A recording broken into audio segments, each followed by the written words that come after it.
அனைவருக்கும் வணக்கம். இன்று ஜூலை 21ஆம் தேதி என்னென்ன பங்கு சந்தையில் தகவல் சொல்லியிருக்காங்கிறத பார்த்தலாம். வழக்கமாக டிஸ்க்ளைமர், நம்ம சேனல் முழுக்க இன்ஃபர்மேஷன் ஷேரிங் சேனல். தமிழில் சொன்னால் ஒரு தகவல் பரிமாற்றம், சொல்கிறது எல்லாமே தகவல் தான், எந்த ரெக்கமெண்டேஷன் கிடையாது. சில தவறுகள், typing mistake, copy paste mistake, இந்த மாதிரி ஹியூமன் எரர்ஸ் வரதுக்கு வாய்ப்பு இருக்குது. ஸோ நீங்கள் கண்டிப்பாக கிராஸ் வெரிஃபை பண்ணுங்கள். செபி அட்வைஸ்ட்டை கண்டிப்பாக கேளுங்க, அது முக்கியம். நான் செபி அட்வைஸ் இல்லை, நான் ஒரு சாதாரண இன்வெஸ்டர். எனக்கு தெரிஞ்ச தகவலை அவங்கள்ட்ட ஷேர் பண்ணுறேன். ஸோ இது முழுக்க information sharing. We are providing only information, no any recommendation. Please consult your financial advisor.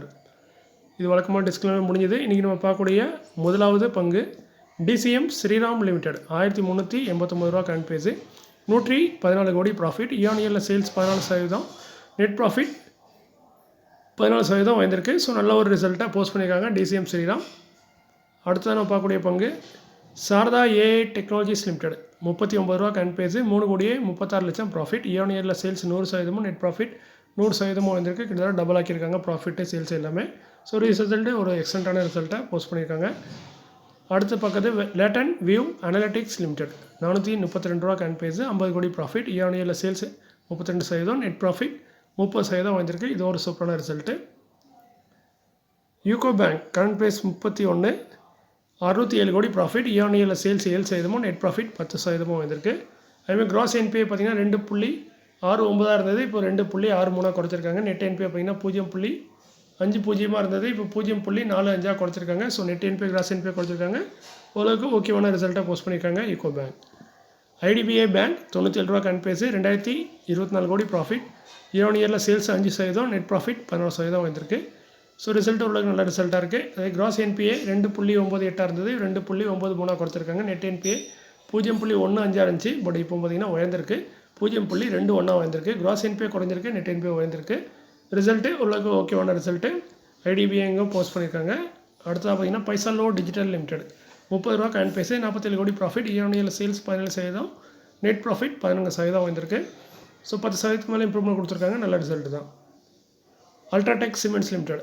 12,577 ரூபா கரண்ட் பேஸு, 2,621 கோடி ப்ராஃபிட் பண்ணியிருக்காங்க. இன்னும் பெரிய ப்ராஃபிட்டு. சேல்ஸ் பார்த்தீங்கன்னா 13% வந்திருக்கு, நெட் ப்ராஃபிட் 49% வந்திருக்கு. இது இயர்ல குவார்ட்டரில் வீழ்ச்சி அடைஞ்சிருக்கு. டொட்லா டைரி லிமிடெட் 1,331 கோடி ரூபா கரண்ட் பேஸு, கிட்டத்தட்ட 63 கோடி ப்ராஃபிட் பண்ணியிருக்காங்க. இயர்ல சேல்ஸ் 10% வந்திருக்கு, பட் நெட் ப்ராஃபிட் 3% டவுனாக இருக்குது. ஸோ ரிசல்ட் அந்த வகையில் பார்க்கும்போது டவுனாக இருக்குது. இது கம்பேர் பண்ணி பார்க்கும்போது மற்றபடி கம்பெனி 63 கோடி ப்ராஃபிட் பண்ணியிருக்காங்க டொட்லா டைரி. வெண்டன் இந்தியா லிமிடெட் 10,625 ரூபா கரண்ட் பேஸு, 303 கோடியே 78 லட்சம் ப்ராஃபிட்டு. சேல்ஸ் பார்த்தீங்கன்னா 6% இம்ப்ரூவ் ஆயிருக்கு, நெட் ப்ராஃபிட் 51% டவுன் இருக்குது. ஸோ இங்கேயும் பார்த்தீங்கன்னா ப்ராஃபிட் பண்ணுறாங்க, பட் ஒப்பிட்டு பார்க்கும்போது வீழ்ச்சி அடைஞ்சிருக்கு, ஒரு பெரிய வீழ்ச்சி தான் இயர்ல. அடுத்து எட்டர்னல் லிமிடெட் கரண்ட் பேஸ் 272, 25 கோடி ப்ராஃபிட். எட்டர்னலுங்கிறது நம்ம ஜொமோட்டோ தான் பேரை மாற்றிருக்காங்க, இதெல்லாம் தெரிஞ்சது தான். சேல்ஸ் பார்த்திங்கன்னா 70% இம்ப்ரூவ் ஆகிருக்கு, பட் நல்ல சேல்ஸ் நல்லா தான் இம்ப்ரூவ் பண்ணிகிட்ருக்காங்க. பட் நெட் ப்ராஃபிட் பார்த்திங்கன்னா 90% வீழ்ச்சி அடைஞ்சிருக்கு. போன வருஷம் இதே குவார்ட்டரில் 253 கோடி ப்ராஃபிட், இப்போ வெறும் 25 கோடி. ஸோ 90% வீழ்ச்சி அடைஞ்சிருக்கு. இதுக்கு முக்கிய காரணம் ஆப்ரேட்டிங் மார்ஜின் குறைஞ்சிட்ருக்கு, மற்றபடி சேல்ஸே நல்லா தான் பண்ணிகிட்ருக்காங்க எட்டர்னல் லிமிடெட், அது நம்ம ஜொமோட்டோ. அடுத்து பார்த்தீங்கன்னா ஹேவல்ஸ் இந்தியா லிமிடெட் 1532 ரூபா கரண்ட் பேஸு, 342 கோடி ப்ராஃபிட் பண்ணியிருக்காங்க. இயர்ல சேல்ஸ் 6% டவுனாக இருக்குது, நெட் ப்ராஃபிட் 15% டவுனாக இருக்குது. ஸோ ஓவரால் ரிசல்ட்டு டவுனாக இருக்குது இயர்ல கம்பேர் பண்ணி பார்க்கும்போது. ஒபெராய் ரியாலிட்டி லிமிடெட் 1835 ரூபா கரண்ட் பேஸு, 421 கோடி ப்ராஃபிட். சேல்ஸ் 30%, நெட் ப்ராஃபிட் 28% வீழ்ச்சி அடைஞ்சிருக்கு கடந்த வருஷத்தை கம்பேர் பண்ணும்போது. ஸோ ரிசல்ட் அந்த வகையில் டவுனாக இருக்குது. 420 கோடிங்கிறது பெரிய ப்ராஃபிட் தான், பட் கம்பேர் பண்ணும்போது அந்த வீழ்ச்சி. அதேமாதிரி 2 ரூபா டிவிடெண்ட் தராங்க. டிவிடெண்டில் ஒரு சின்ன டிவிடெண்ட் தான். ரெக்கார்ட் பார்த்தீங்கன்னா 25 July. Sector residential commercial project. Julian Accra Infratech limited 90 ரூபா கரண்ட் பேஸு, ஒரு பெனி ஸ்டாக்கு நீங்கள் ரிஸ்க் தான். 2 கோடியே 7 லட்சம் ப்ராஃபிட் பண்ணியிருக்காங்க. போன குவார்ட்டரில் பார்த்தீங்கன்னா 3 கோடியே லாஸ் பண்ணாங்க. போன வருஷம் இதே குவார்ட்டரில் 15 லட்சம் லாஸ் பண்ணாங்க. இப்போ 2 கோடி ப்ராஃபிட் பண்ணியிருக்காங்க. ஸோ ரிசல்ட்டு ஒரு எக்ஸலண்ட்டான ரிசல்ட்டு இயராக.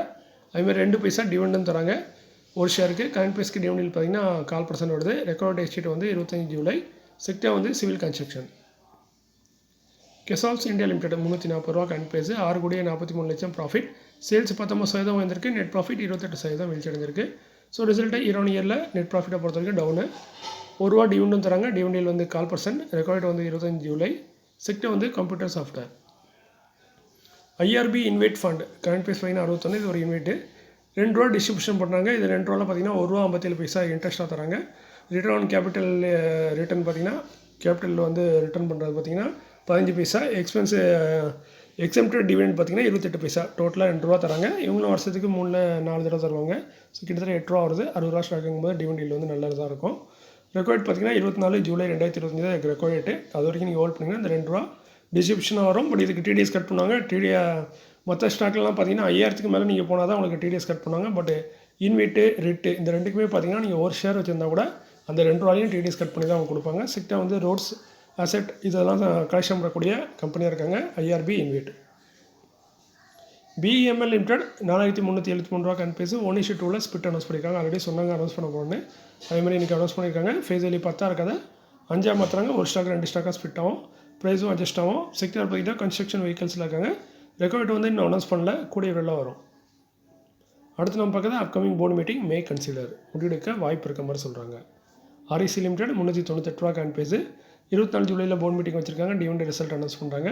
இந்த வருஷம் ஆல்ரெடி 2 டிவிடெண்ட் கொடுத்துட்டாங்க. ஒன்று 4 ரூபா 30 பைசா, இன்னொன்று பார்த்திங்கன்னா 3 ரூபா 60 பைசா. செக்டர் வந்து financially institution. Bajaj consumer care limited 245 ரூபா கன்பேஸு 24 ஜூலையில் போர்டு மீட்டிங் இருக்குது. அந்த போர்டு மீட்டிங்கில் பைபேக் கொடுத்து முன்னெடுப்போம்னு சொன்னாங்க. லாஸ்ட் இயர் கூட ஒரு பைபேக் பண்ணாங்க 2024. ஸோ இந்த வருஷமும் பைபேக் பண்ண வாய்ப்பு இருக்குன்னு சொல்லியிருக்காங்க. செக்டர் பார்த்திங்கன்னா பர்சனல் கேரில் இருக்காங்க. Bajaj consumer care limited. But பைபேக்குங்கிறது எல்லா ஸ்டாக்கையும் வாங்க மாட்டாங்க. அதுதான் அதில் இருக்கிற பிரச்சனையே.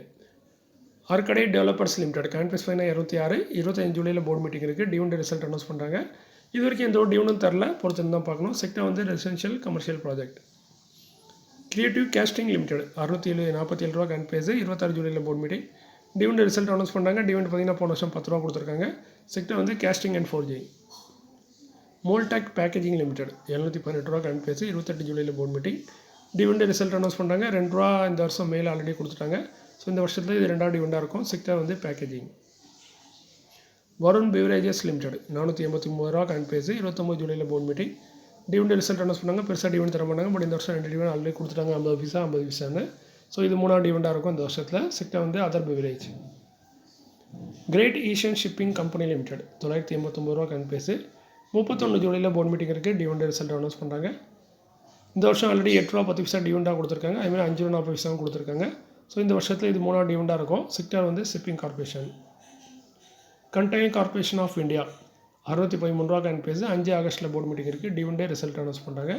செக்டர் வந்து லாஜிக் சொல்யூஷன் ப்ரொவைடராக இருக்காங்க. இந்த வருஷம் ஆல்ரெடி 4 ரூபா 25 பைசா கொடுத்துருக்காங்க ஃபெப்ரவரியில். ஜூனில் பார்த்திங்கன்னா 2 ரூபா தராங்க. ஸோ மேற்கொண்டு இது என்ன தராங்கிறத பொறுத்து தான் பார்க்கணும். சுமித் இண்டஸ்ட்ரீஸ் லிமிடெட் 125 ரூபா கன்பேஸு 5 ஆகஸ்ட்டில் போர்டு மீட்டிங் இருக்குது. டிவிடெண்டு ரிசல்ட்டு அதோட ஸ்டாக் ஸ்பிட்டும் கொடுக்க வாய்ப்பு இருக்குன்னு சொல்லியிருக்காங்க.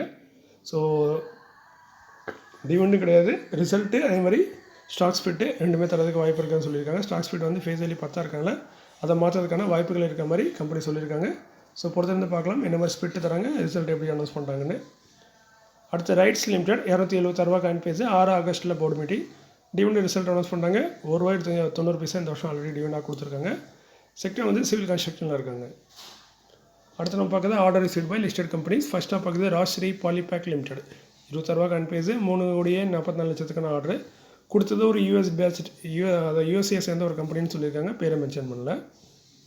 யோகி லிமிடெட் 194 ரூபா கன்பேஸு 46,21 லட்சத்துக்கான ஆர்டர் கொடுத்து. கம்பெனியின் வினிமை ட்ரேடிங் பிரைவேட் லிமிடெட்.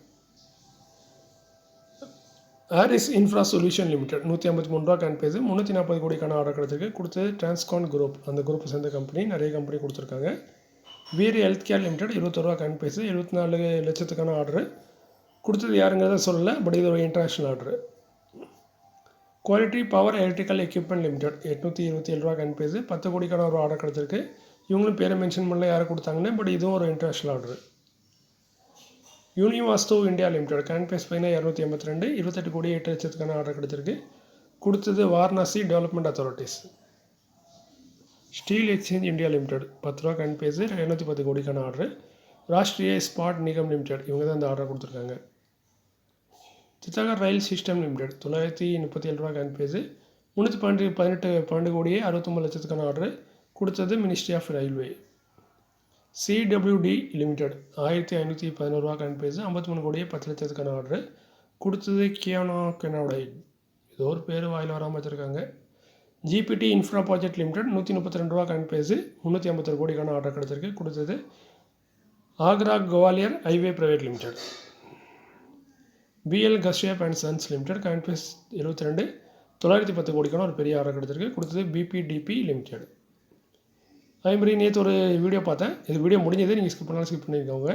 இது ஒரு சின்ன விளக்கம் தான். என்னென்னா தெரியாதவங்களுக்கு தான், ரெகுலராக இருக்கவங்களுக்கு தெரியும். நேற்று ஒரு வீடியோ பார்த்தா அந்த வீடியோ எல்லோரும் பார்க்கக்கூடியதான். நீங்கள் அந்த இந்த வீடியோ பார்க்குறவங்க இப்போ 100% அந்த வீடியோ பார்க்காம இருக்க மாட்டீங்க.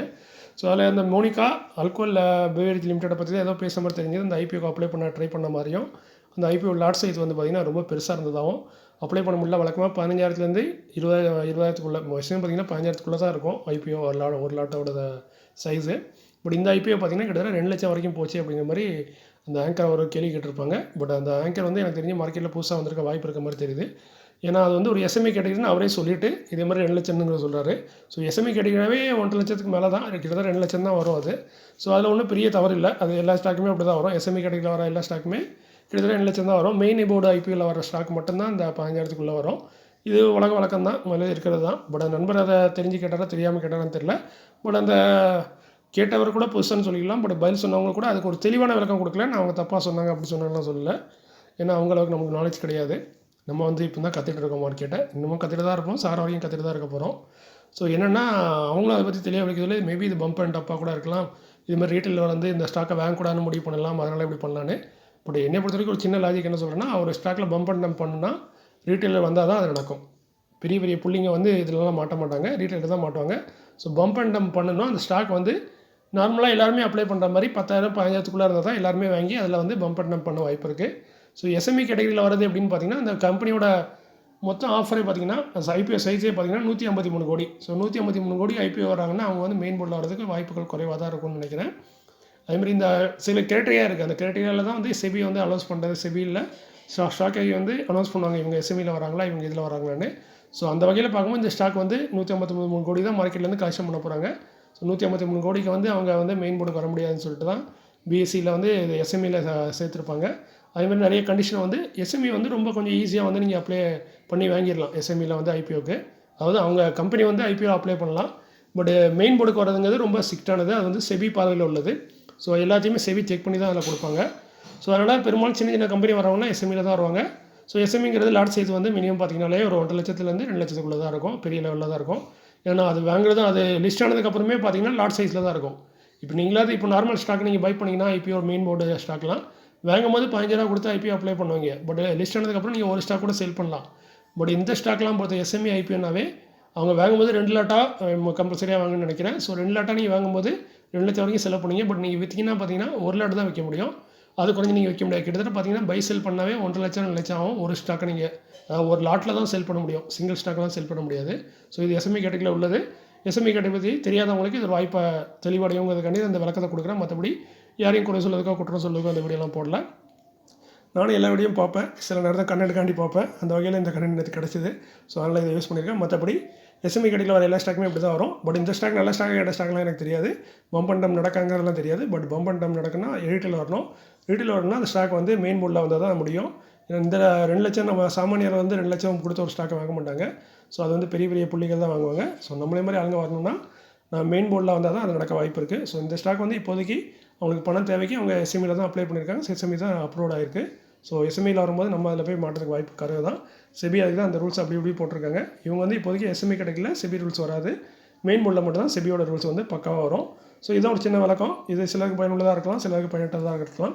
சொல்ல வேண்டியது என்னோட கடமை நினச்சி சொல்லிட்டு இருக்கேன். அதுமாதிரி நாளைக்கு 22 ஜூலையில் ரிசல்ட் அனௌன்ஸ் பண்ணக்கூடிய சில முக்கிய புள்ளிகளை பார்த்துடலாம். Indian railway finance corporation IRFC, Dixon technologies, VST industries, Zensar technologies, United beverages, Colgate Palmolive, Mahanagar gas, இது போல் நிறைய கம்பெனி இருக்குது. பட் இது ஒரு குறிப்பிட்ட முக்கியமான கம்பெனியாக நான் தேர்ந்தெடுத்திருக்கேன். மீண்டும் இதே போல் ஒரு நல்ல காலையில் உங்களே சந்திக்கணும்னு ஆசைப்பட்றேன். பட் நாளைக்கு வந்து கொஞ்சம் டவுட்டு தான். நாளைக்கு கொஞ்சம் ஊருக்கு போக வேண்டியிருக்கு. ஏன்னா எங்கள் கோயிலில் திருநெல்வேலி பக்கம் சொன்னீங்கன்னா கோயில் கூடன்னு சொல்லுவாங்க, அந்த மாதிரி விசேஷம் இருக்குது. ஸோ அதெல்லாம் போக வேண்டியிருக்கும். நாளைக்கு செவ்வாய் புதன் 2 நாளைக்கு கொஞ்சம் வீடியோ வரதுக்கு கொஞ்சம் கஷ்டமாக இருக்கலாம். முடிஞ்ச அளவுக்கு முயற்சி பண்ணுறேன். முடியலன்னா புதன்கிழமை இல்லைனா வேலைக்கிழமை அப்டேட் பண்ணுறேன். மீண்டும் ஒரு நல்ல காலையில் உங்களை சந்திக்கிறேன். இப்படிக்கு உங்களில் ஒருவன். நன்றி, வணக்கம்.